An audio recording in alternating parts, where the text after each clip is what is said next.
Get ready with me. எங்கே தெரியுமா? கூலி ஃபஸ்ட் டே ஃபஸ்ட் ஷோ. நான் ஃபஸ்ட் டே ஃபஸ்ட் ஷோ போனதே இல்லை. ஸோ இது வந்து எனக்கு ரொம்ப டிஃப்ரெண்ட்டான ஒரு எக்ஸ்பீரியன்ஸாக இருக்க போகுது. அதுதான் என் கூட சேர்ந்து பார்க்க போகிறீங்க.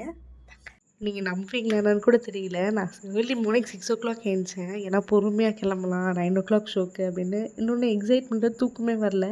அண்ட் ஃபஸ்ட்டு தலை குளிச்சுட்டு தலையெல்லாம் சீவுனா எங்கள் பாருங்க எவ்வளோ முடி கொட்டுதுன்னு. உங்களுக்கு ஏதாவது டிப்ஸ்லாம் தெரிஞ்சதுதான் மறக்காமல் ஷேர் பண்ணுங்கள். அண்ட் முடியை நல்லா நான் ட்ரை பண்ணிட்டு வந்தேன். சரி அந்த ப்ராசஸ் காமிச்சா கொஞ்சம் போர் அடிக்குன்றதுனால தான் நான் காமிக்கல.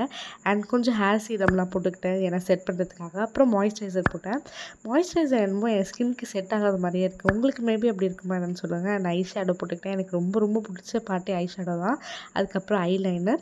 அப்புறம் நான் எப்போவுமே கோ டு லிப்ஸ்டிக் வந்து ஜுடியோ தான். ஏன்னா எனக்கு ரொம்ப ரொம்ப கம்ஃபர்டபுளாக இருக்கும். ப்ளஸ் ரொம்ப அஃபோர்டபுள் 159லேயே கிடச்சிரும். அண்ட் இன்னும் கொஞ்சம் டார்க்கு ஷேடாக வேணும், பிக்மெண்டடாக வேணும்னு சொல்லிட்டு தான் நான் சுகர் பாப்போட லிப்ஸ்டிக் எடுத்தேன். இது என்ன பண்ணுன்னா ரொம்ப ட்ரையாக இருக்கும். பட் இருந்தாலும் எனக்கு நான் நல்ல டிண்ட் தருதுன்றதுக்காக நான் யூஸ் பண்ணுறேன்.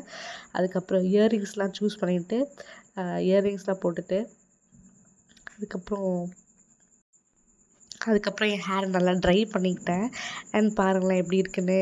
இதை விட ரொம்ப கேர்லியாக இருக்கும் என் ஹேர். அப்புறம் படத்துக்கு தான் போனேன். ரொம்ப ரொம்ப ஏர்லியாக போயிட்டேன். சொல்லப்போனால் 8:30க்குலாம் நான் போயிட்டேன். எனக்கு ரொம்ப ரொம்ப பிடிச்சிருந்துச்சி ஃபிலிம் ஓவரால். ஏன் இவ்வளோ ஹேட் ரிவ்யூ தராங்கன்னு தெரியல. ரிவ்யூலாம் பார்க்காம கண்டிப்பாக இப்போ போய் பாருங்கள். உங்களுக்கு ரொம்ப பிடிக்கும். நிறைய ட்விஸ்ட் அண்ட் டர்ன்ஸ் அந்த மாதிரிலாம் நிறையா இருக்குது. அண்ட் எனக்கு ரொம்ப ரொம்ப பிடிச்ச ஒரு ஃபிலிமாகவும் மாறி இருக்குது. ஸோ தேங்க்ஸ் ஃபார் வாட்சிங்.